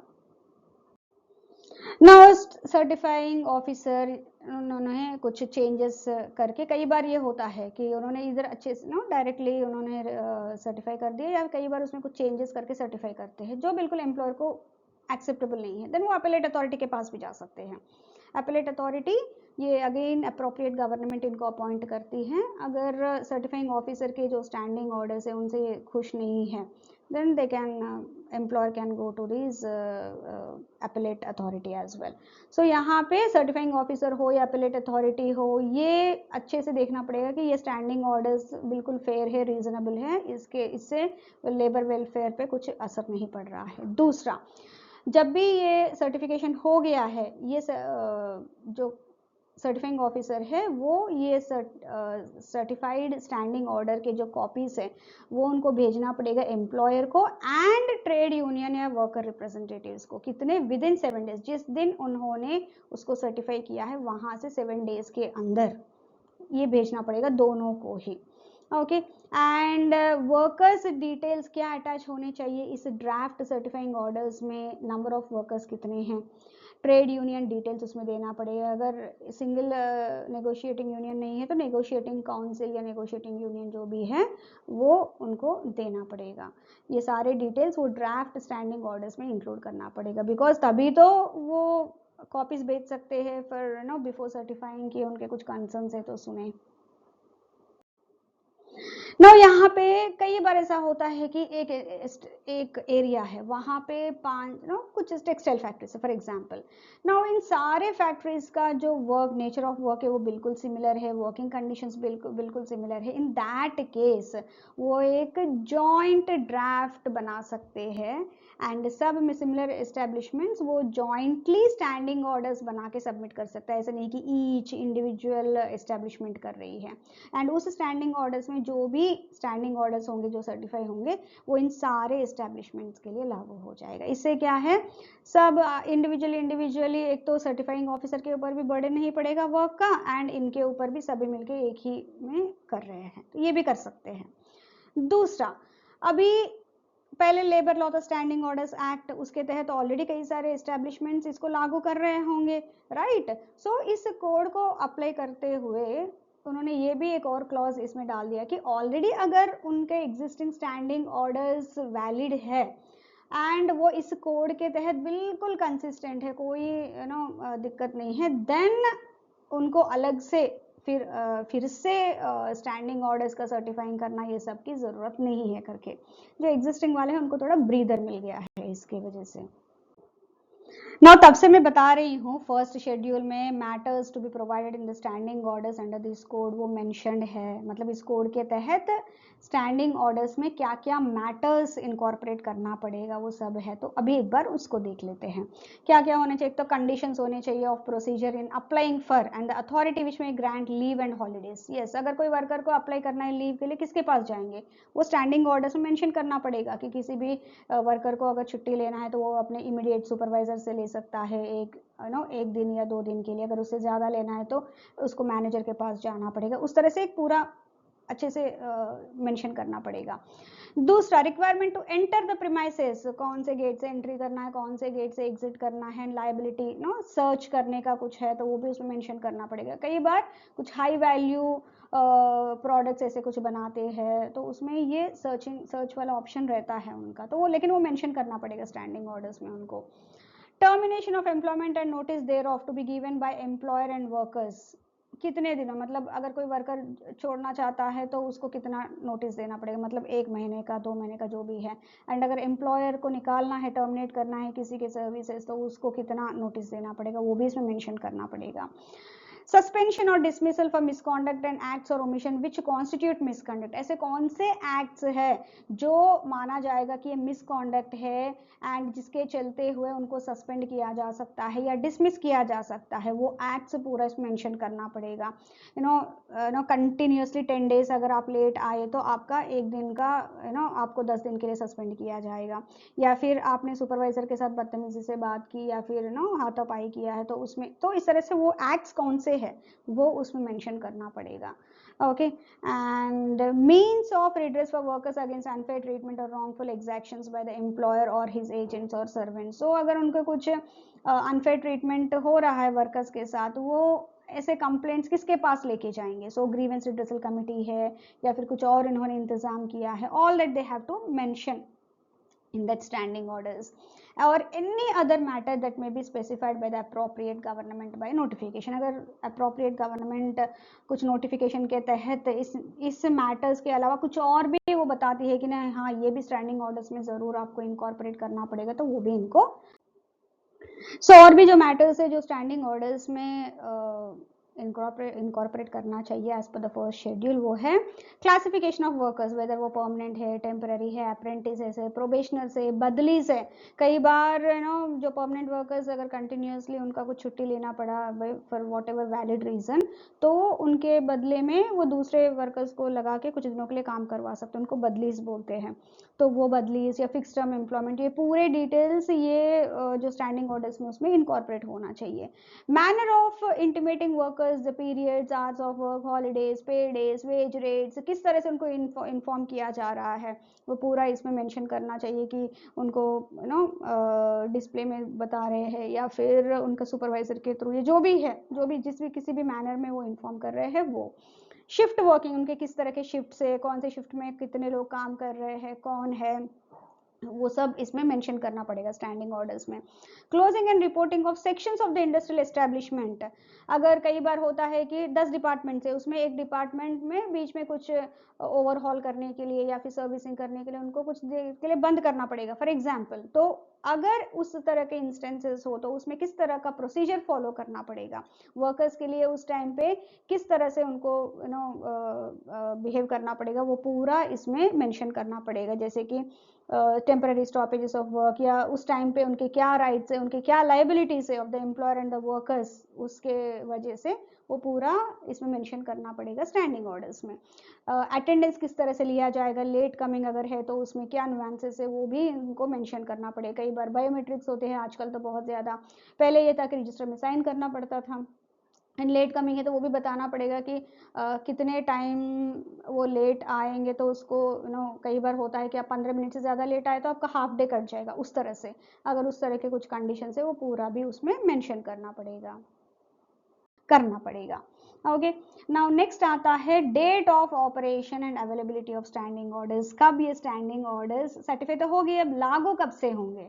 So when standing order becomes effective, अगर कोई अपील फाइल नहीं किया, मतलब सर्टिफाइंग ऑफिसर ने जो भी सर्टिफाई किया है everyone is happy with that, तो इन्होंने कोई अपीलेट अथॉरिटी के पास अपील नहीं किया है, सो जिस दिन इन सर्टिफाइंग ऑफिसर ने ये सर्टिफाइड स्टैंडिंग ऑर्डर्स भेजे हैं वहां से 30 डेज में ये लागू हो जाते हैं उस इंस्टीट्यूशन। फॉर एग्जांपल 1 जैन को इसने भेजा है, 1 जैन को सर्टिफाइंग ऑफिसर ने सर्टिफाई करके उन्होंने भेज दिया है employer and the workers representatives और ट्रेड यूनियन को, तो 31 जैन से ये लागू हो जाएंगे।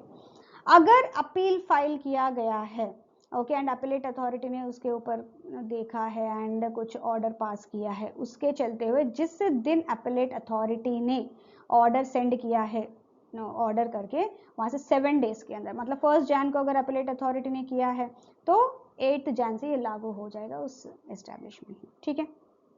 Next employer must display, now ये तो हो गया सर्टिफाइंग ऑर्डर्स मिल गए हैं एम्प्लॉयर की रिस्पॉन्सिबिलिटी है कि वो ये जो फाइनल सर्टिफाइड स्टैंडिंग ऑर्डर्स है उसका जो लिस्ट है वो डिस्प्ले करे, क्योंकि एम्प्लॉयज को भी तो पता होना चाहिए कि क्या स्टैंडिंग ऑर्डर्स है, मतलब क्या रूल्स एंड रेगुलेशंस है जो उनको फॉलो करना है, राइट।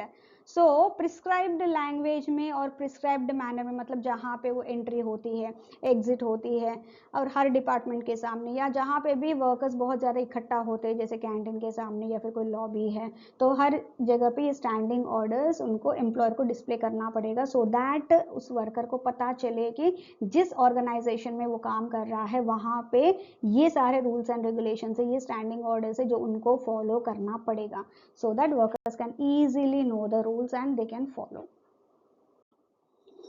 नाउ ये स्टैंडिंग ऑर्डर्स एक बार सर्टिफाई हो गए तो वही रहेंगे, कुछ हम लोग मॉडिफाई नहीं कर सकते हैं क्या, मतलब एम्प्लॉयर अगर चाहता है पहले बोला कि शिफ्ट नहीं होगा, एक ही शिफ्ट होगा, लेकिन अभी बिजनेस बढ़ गया तो इसको शिफ्ट्स बढ़ाने पड़ेंगे, राइट। अगर उस तरह के कुछ है तो मॉडिफिकेशन कर सकते हैं, definitely certified standing orders modify कर सकते हैं, लेकिन एक बार सर्टिफाइड स्टैंडिंग ऑर्डर्स लागू हो गए at least 6 months cool off period होता है, उसके बाद ही जिस दिन वो ऑपरेशन में आया वहां से ओके सो वहां से 6 मंथ्स के बाद ही वो कर सकते हैं, लेकिन कुछ अर्जेंसी है एंड एम्प्लॉयर एंड वर्कर्स या ट्रेड यूनियंस जो भी है म्यूचुअली एग्री किए हैं, सो उस एग्रीमेंट के साथ ये अप्लाई कर सकते हैं सर्टिफाइंग ऑफिसर को कि हाँ हम लोग वी बोथ एग्री एंड ये जरूरी है अभी इसमें ये मॉडिफिकेशन लाया जाए करके कर सकते हैं, एक्सेप्शन है, अदरवाइज एटलीस्ट 6 मंथ्स उनको वेट करना पड़ेगा। दूसरा कौन अप्लाई कर सकता है इस मॉडिफिकेशन के लिए, इसके लिए एम्प्लॉयर कर सकता है, वर्कर कर सकता है, trade union, worker representative body कोई भी है वो इस मॉडिफिकेशन के लिए अप्लाई कर सकता है। तीसरा ये जो एप्लीकेशन होगा मॉडिफिकेशन के लिए एज आई हैव सेड इसके लिए इनको एप्लीकेशन सर्टिफाइंग ऑफिसर को भेजना पड़ेगा, जो भी विद प्रपोज चेंजेस या मॉडिफिकेशंस। अगर म्यूचुअल एग्रीमेंट के साथ कर रहे हैं कि अगर 6 मंथ्स के अंदर करना है तो एग्रीमेंट भी ज़रूरी है, तो उसमें एग्रीमेंट भी जाएगा। अगर 6 मंथ्स के बाद कर रहे हैं तो कोई एग्रीमेंट की ज़रूरत नहीं है, सीधा जो भी मॉडिफिकेशंस है उसके साथ वो भेज सकते हैं। एंड ये सेम प्रोसेस फॉलो करेंगे जो ओरिजिनल सर्टिफिकेशन के लिए फॉलो किया है, उसी तरह से बनाएंगे, उसी तरह से सर्टिफाइंग ऑफिसर को भेजेंगे नो, एंड सर्टिफाइंग ऑफिसर भी वही प्रोसीजर फॉलो करते हुए इनको मॉडिफिकेशन के लिए ओके करेंगे। एंड अगेन जो सर्टिफाइड स्टैंडिंग ऑर्डर्स है वो सर्टिफाई करेंगे। नाउ किसी वर्कर के ऊपर कुछ डिसिप्लिनरी प्रोसीडिंग्स लॉन्च हुए हैं, उसने कुछ किया है जो इनडिसिप्लिन या मिसकॉन्डक्ट माना जाता है, अगर उस तरह के कुछ डिसिप्लिनरी प्रोसीडिंग्स है तो उसके लिए कुछ प्रोसेस फॉलो करना पड़ेगा। अगर कोई वर्कर सस्पेंड किया गया फिर मिसकॉन्डक्ट इन्वेस्टिगेशन एंड कुछ इसके ऊपर इंक्वायरी हो रहा है, within 90 days from the suspension date generally इसको कंप्लीट कर देना चाहिए उस प्रोसीडिंग्स को। ओके, एंड वर्कर जो जब भी सस्पेंड होता है तो उसको एक सबसिस्टेंस अलाउंस देना पड़ेगा। सबसिस्टेंस मतलब बेसिक उसके एटलीस्ट जो उसके नो घर का नो फूड क्लॉथिंग शेल्टर ये बिल्कुल रुकना नहीं चाहिए, वही तो सबसिस्टेंस होता है, रोटी कपड़ा और मकान, तो उसको वो अफोर्ड कर सके, इसलिए सबसिस्टेंस अलाउंस दिया जाएगा टू द वर्कर्स। एंड ये भी प्रोविजन स्टैंडिंग ऑर्डर्स में इंक्लूड होना चाहिए कि सबसिस्टेंस वाला अलाउंस के बारे में। ये किस तरह से मिलता है, first 90 days from the suspension date इसको 50% ऑफ द वेजेस मिलेंगे, इसलिए बोलते हैं कि 90 डेज के अंदर फ्रॉम सस्पेंशन डेट ये रिजॉल्व हो जाना चाहिए, इंक्वायरी खत्म होकर उसका नतीजा बता देना चाहिए, डिसीजन जो भी है। लेकिन अगर ये 90 डेज के ऊपर गया है एंड उसमें एम्प्लॉय वर्कर का कोई रोल नहीं है डिले में, ये एम्प्लॉयर की तरफ से डिले हो रहा है उसको रिजोल्यूशन में जो भी उसका है, देन उसको 90 डेज खत्म होते ही उसको 75% ऑफ द वेजेस मिलेंगे एज सब्सिस्टेंस अलाउंस। ये बहुत ज़्यादा इंपॉर्टेंट है। सो ये चैप्टर यहीं पे खत्म होता है। अभी हम लोग कुछ क्वेश्चंस देखेंगे before going to the next chapter. So under the industrial relations code 2020 the provisions related to standing orders are applicable to industrial establishments जहां पे कितने वर्कर्स एम्प्लॉयड है, इज इट 100 और मोर, 200 और मोर, 300 मोर और 500 और मोर। जो स्टैंडिंग ऑर्डर से उन एस्टैब्लिशमेंट पे लागू होगा जहां पे 300 या उससे ज़्यादा वर्कर्स काम कर रहे हैं किसी भी दिन पिछले 12 महीने में। So answer is option C. Next question. As per the Industrial Relations Code 2020, certified standing orders shall not be modified unless agreed upon until कब तक वो होगा, मतलब जिस दिन से लागू हुआ वहां से कितना कूलिंग ऑफ पीरियड है, वो 3 मंथ्स का है या 12 मंथ्स का है या 6 मंथ्स का है, 1 मंथ का है। एक्सेप्शन तो है, अगर म्यूचुअली एग्रीड है देन वो उस टाइम लाइन के अंदर भी कर सकते हैं, otherwise the cooling of period कितना है, yes it is 6 months, so here option C is the correct answer. Now next आता है chapter 5 notice of change, मतलब कुछ ऐसे एम्प्लॉयमेंट टर्म्स में कुछ चेंजेस लाना है तो उसके लिए एम्प्लॉयर को नोटिस देना पड़ेगा। सो ऐसे कौन से मैटर्स है जिसके चलते हुए एम्प्लॉयर को कभी कुछ चेंजेस लाना है पर्टिकुलर टर्म्स में, तो उनको नोटिस देना पड़ेगा, वो सारा इसमें हम लोग करेंगे। एज आई सेड, एम्प्लॉयर को सर्टेन चेंजेस करने से पहले टर्म्स में उसको कंपलसरी नोटिस देना पड़ेगा। एंड ये जो थर्ड शेड्यूल में जो भी मैटर्स है उसके लिए ही ये नोटिस देना पड़ेगा अगर उसमें कुछ चेंजेस लाए जा रहे हैं that is going to affect the workers. पहली बात, कितने दिन पहले नोटिस देना पड़ेगा चेंज लाने से, 21 डेज पहले ये देना पड़ेगा।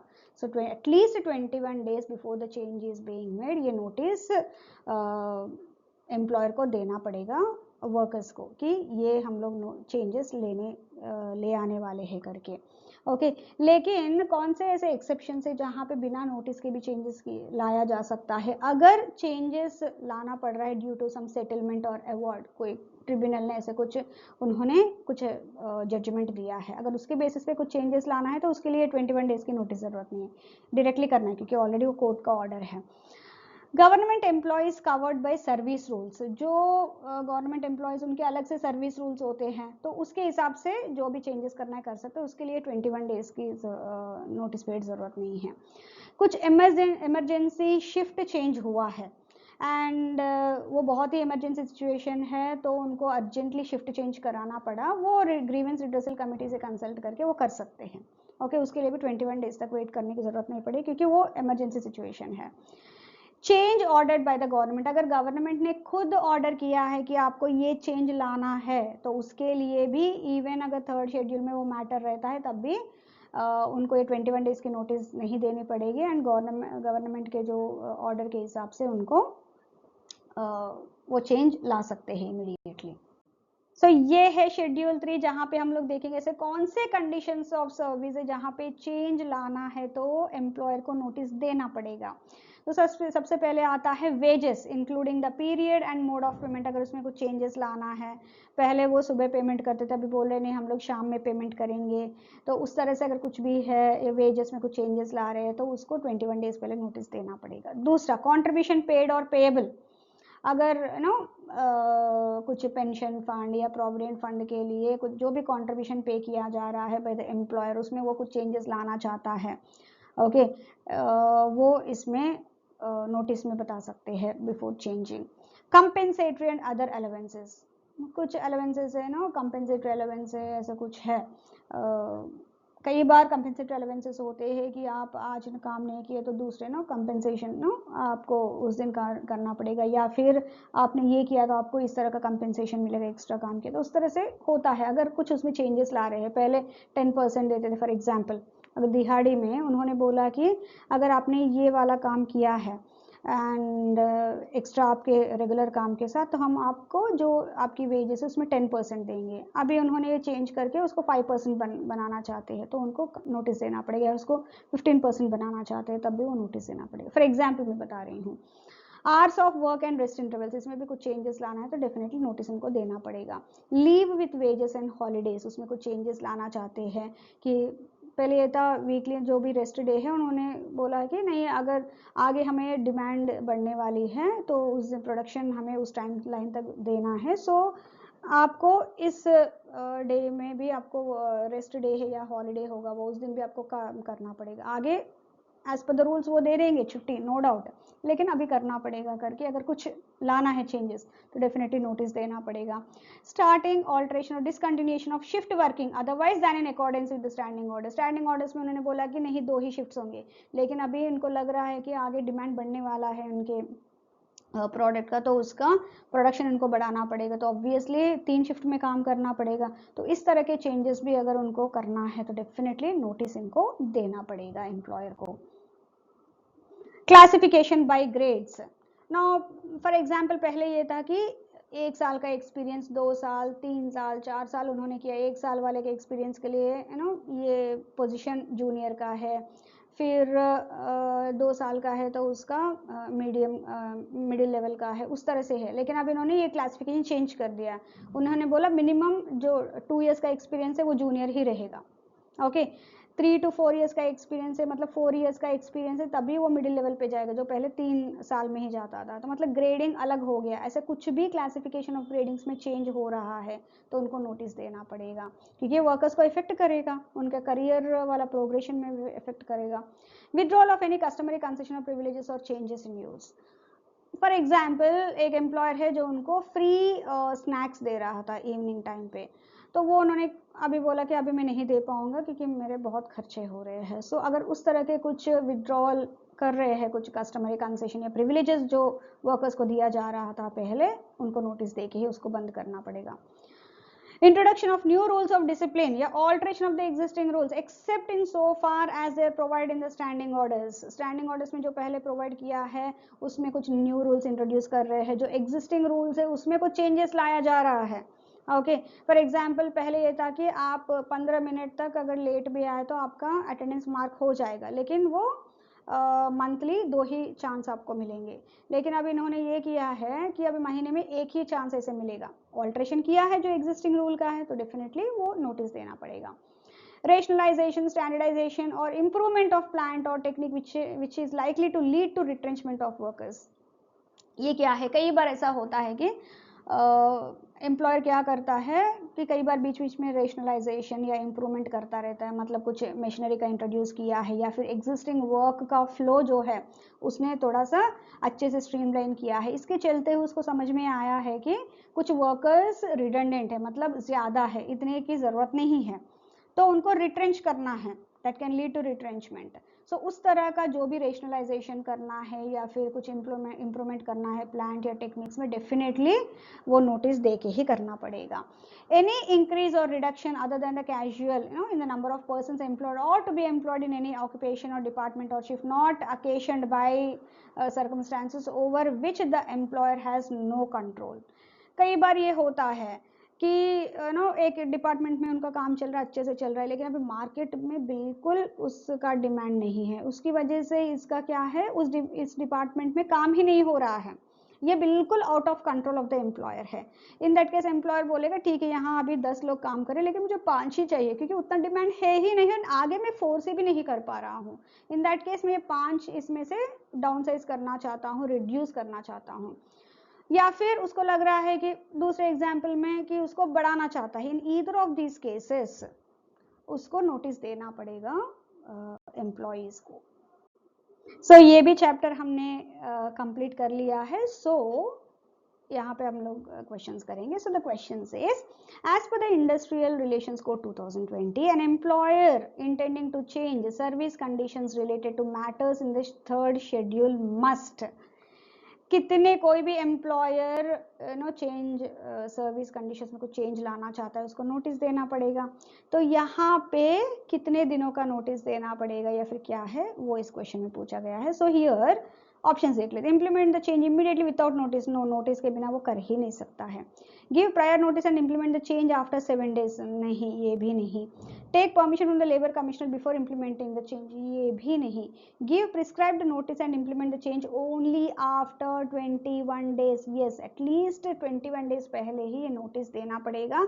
एंड शेड्यूल 3 में हमने ऑलरेडी देखा है ऐसे कौन से मैटर्स है जिसके चलते हुए ये नोटिस देना एम्प्लॉयर के लिए कंपलसरी है। So here C is the correct answer.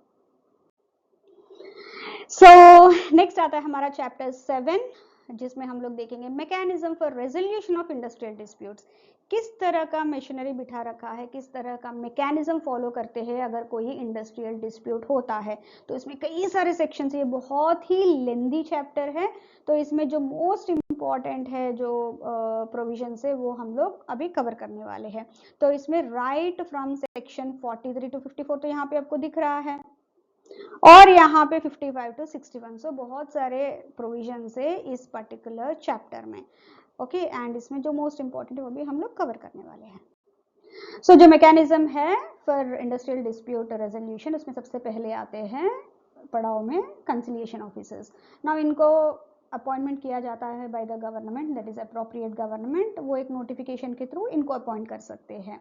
And इनका मेन ड्यूटी ये होता है कि मीडिएशन करे, कुछ भी डिस्प्यूट्स होता है तो मीडिएशन करे between the employers and the workers, and thereby वो प्रमोट करता है peaceful settlement of industrial disputes.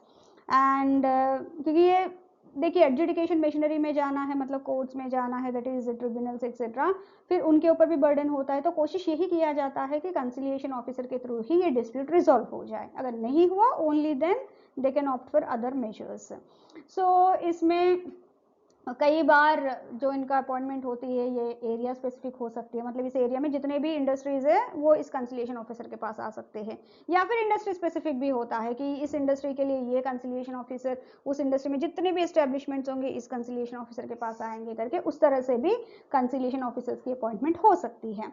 And इनका जो अपॉइंटमेंट होता है ये ईदर टेम्पररी भी हो सकती है या परमानेंट भी हो सकती है या फिर फॉर लिमिटेड पीरियड हो सकता है। अगेन इट ऑल डिपेंड्स कि किस तरह का वहाँ पे सिचुएशन है, सर्कमस्टांसेस है, एंड उसी तरह से उनको गॉज करके appropriate government in conciliation officers को अपॉइंट करती है।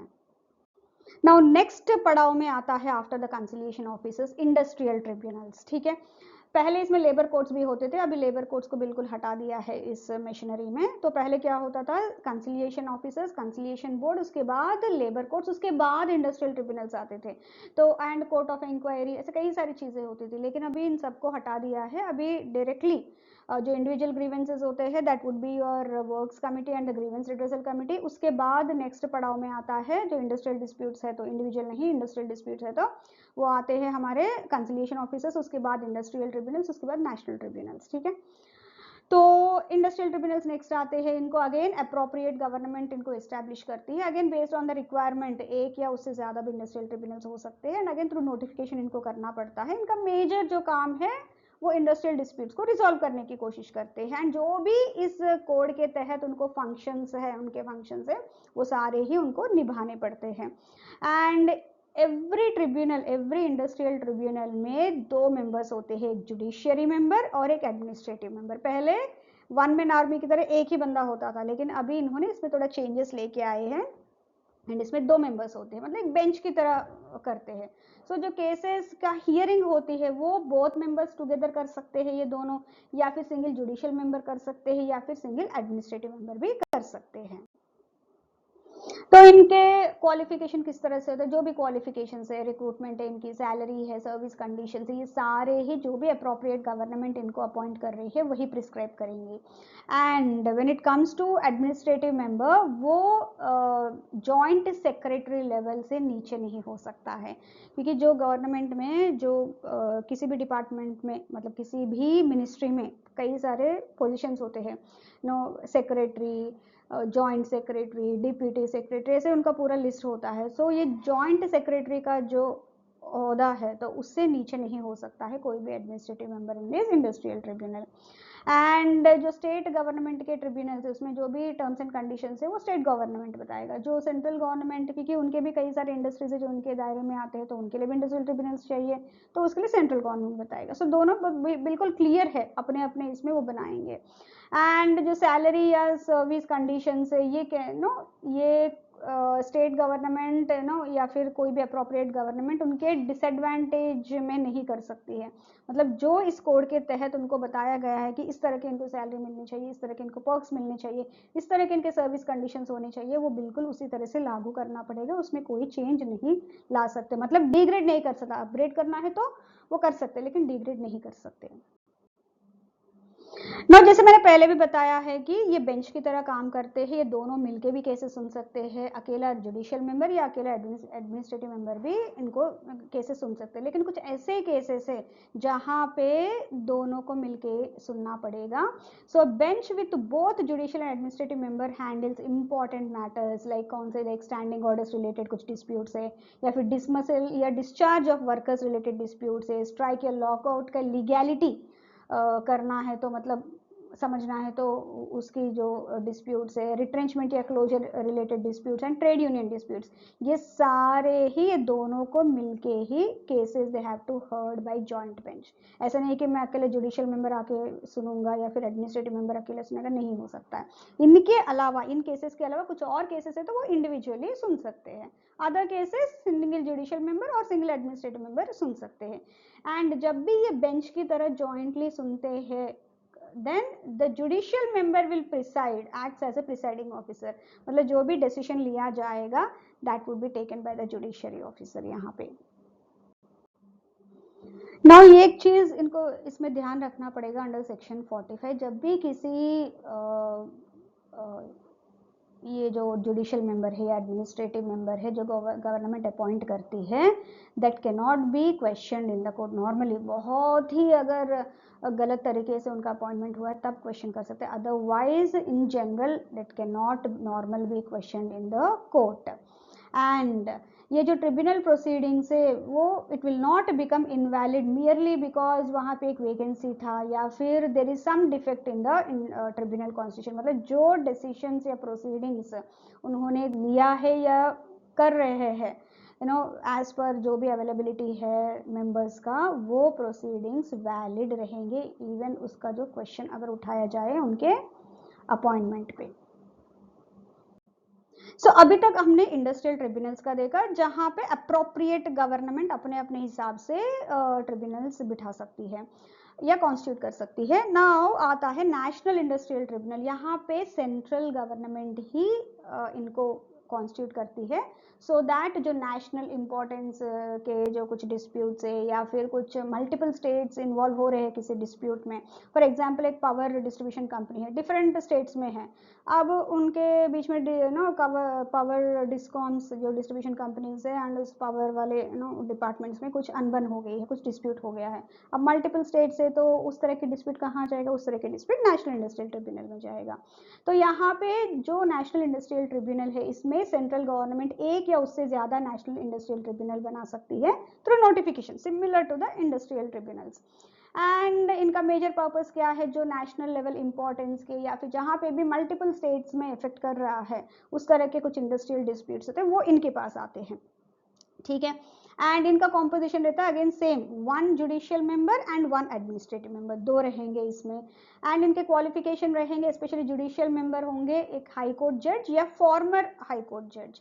एंड इनका जो क्वालिफिकेशन या जो भी है ये पूरा फॉलो करता है under the industrial relations code, ये फॉलो करता है the section 184 of the finance act 2017, ये उन्होंने मेंशन भी किया है उसमें। इसके अलावा इन्होंने ये भी बताया है कि इनके एज क्राइटेरिया क्या होगा and everything in that, but they said कि इनके जो अपॉइंटमेंट होगी, इनका जो एक्सपीरियंस देखा जाएगा, इनकी जो सैलरी है, इनका जो वेरियस अदर क्वालिफिकेशंस या फिर appointment terms of office, salaries, allowances या इनका रिजिग्नेशन प्रोसेस या रिमूवल प्रोसेस, वो पूरा फॉलो करते हैं सेक्शन 184 ऑफ फाइनेंस एक्ट 2017। तो इसमें आपको इतना कुछ इन डेप्थ जाने की जरूरत नहीं है, बट ट्राई टू अंडरस्टैंड कि यस, इनकी जो अपॉइंटमेंट होती है जो जुडिशियल मेंबर्स या एडमिनिस्ट्रेटिव मेंबर्स, वो फॉलो करते हैं इस प्रोसेस को। मतलब ये फाइनेंस एक्ट 2017 में जो दिया गया है रिलेटेड टू अपॉइंटमेंट, सैलरीज, उनके जो टर्मिनेशन है, डिसमिसल है, रेजिग्नेशन है, प्रोसेस, वो इसके तहत फॉलो किया जाएगा under this code on industrial relations. बस इतना जानिए। नाउ इसके बाद आता है इनका क्वालिफिकेशन। हमने अभी देखा है जो जुडिशियल मेंबर है वो किस तरह के उनके क्वालिफिकेशन होने चाहिए। Now when it comes to administrative member, ये सेक्रेटरी लेवल ऑफिसर होना चाहिए इक्विवेलेंट, ओके। एंड इनको एक्सपीरियंस भी होना चाहिए लेबर मैटर्स में। एंड जहाँ पे भी दोनों बेंच, जैसे ट्रिब्यूनल में हमने देखा सेम यहाँ पे भी उस तरह से, अगर बेंच में दोनों बैठ के डिस्प्यूट रिजॉल्व कर रहे हैं तो in that case judicial member would act as the presiding officer. Always judicial member इसमें प्रिसाइडिंग ऑफिसर की तरह करेंगे। And as I said, selection procedure, salary, allowances, service conditions, ये सब फाइनेंस एक्ट 2017 के सेक्शन के हिसाब से होगा। ये इसमें मेंशन्ड है ऑलरेडी कि उसके हिसाब से रहेगा करके। एंड अगर इनको लग रहा है कि ट्रिब्यूनल है तो उनका तो बहुत सारे लोगों का हेल्प भी लगता है, तो स्मूथ फंक्शनिंग के लिए जो भी स्टाफ या ऑफिसर्स है उन सब का सेंट्रल गवर्नमेंट ही प्रोवाइड करेगी इनको, मतलब वही अपॉइंट करेगी इनके लिए। सिमिलर स्टेट लेवल पे जो स्टेट लेवल पे नहीं, जो इंडस्ट्रियल ट्रिब्यूनल्स होते हैं जो अप्रोप्रिएट गवर्नमेंट अपॉइंट करती है, वहाँ पे भी जो उनको सपोर्टिंग स्टाफ जो है वो रेस्पेक्टिव अप्रोप्रिएट गवर्नमेंट्स अपॉइंट करते हैं। सो ये एक समरी शीट है आपके लिए, आप रिवीजन के लिए स्पेशली। सो हमने पहले देखा कि ग्रीवेंसेस जो होंगे किस तरह से चैप्टर 2 सेक्शन 3 एंड 4 में देखा था, राइट। सो ये एक्चुअली क्रोनोलॉजी है इसका। अगर इंडिविजुअल ग्रीवेंस है तो सबसे पहले ग्रीवेंस रिड्रेसल कमेटी में जाएंगे, उसके बाद आता है नेक्स्ट वर्क्स कमेटी, उसके बाद फिर इंडस्ट्रियल डिस्प्यूट्स आएंगे तो सबसे पहले आएंगे कंसिलिएशन ऑफिसर, अगर उनसे नहीं हुआ तो they will come to industrial tribunal, उसके बाद आते हैं नेशनल इंडस्ट्रियल ट्रिब्यूनल। तो ये पूरा क्रोनोलॉजी है when it comes to the mechanism for resolution of grievances और द इंडस्ट्रियल डिस्प्यूट। सो एक रिविजन शीट है, तो आपको जितना भी हमने अभी तक इस पार्ट में पढ़ा है, जितने भी है वो पूरा मैंने एक समरी टाइप का दिया है, सो दैट ये क्रोनोलॉजी में आप समझेंगे बहुत आसानी से आपको याद रखने में इजी होगा। सो इसलिए मैंने ये वाला इसमें डाल दिया। This is purely for your revision purpose only. Now a quick question अभी कर लेते हैं। अभी ये चैप्टर हमारा कंप्लीट हो गया है, इसमें क्वेश्चन कर लेते हैं। So as per the industrial relations code 2020, who is eligible to be appointed as the judicial member of the national industrial tribunal. अभी हमने देखा है डिस्ट्रिक्ट जज काम चलेगा इसके लिए, no. A person who is और has been the secretary to the government of India, administrative member के लिए हो सकता है लेकिन not for judicial member. A practising lawyer 20 years of experience in labour matters, नहीं ये भी नहीं। कंपल्सरी जज ऑफ हाई कोर्ट या उससे ज्यादा ही होना चाहिए यहाँ पे। So here for this question B is the correct answer. So अभी एक क्विक रिकैप कर लेते हैं हमने क्या किया है in the code on industrial relations 2020। इस पार्ट 1 में, ये पार्ट 1 है जो अभी तक हमने किया है, इस पार्ट 1 में हमने 7 चैप्टर्स कवर किए हैं एंड इस 7 चैप्टर्स में जो मोस्ट इंपॉर्टेंट प्रोविजन है ये हमने कवर किया है। एंड इस code on relations industrial relations में टोटल 14 चैप्टर्स है, तो 7 तो यहाँ पे किया है। नेक्स्ट पार्ट 2 में हम लोग रेस्ट ऑफ द 7 चैप्टर्स करेंगे, मतलब चैप्टर 8 से लेके चैप्टर 14 तक उसमें कवर करेंगे। थैंक यू सो मच कि यहाँ तक आया, मतलब आई रियली होप दैट आपको ये सेशन बहुत पसंद आया होगा। अगले सेशन में मिलते हैं with part 2 of the code on industrial relations. And meanwhile अगर आपको कुछ भी कोई भी डाउट है या फिर कुछ, you can always comment on this, and कुछ आपके सजेशन है तो वो भी दे सकते हैं। And thank you very much once again and I wish you all a very all the best for your exam preparation. Thank you.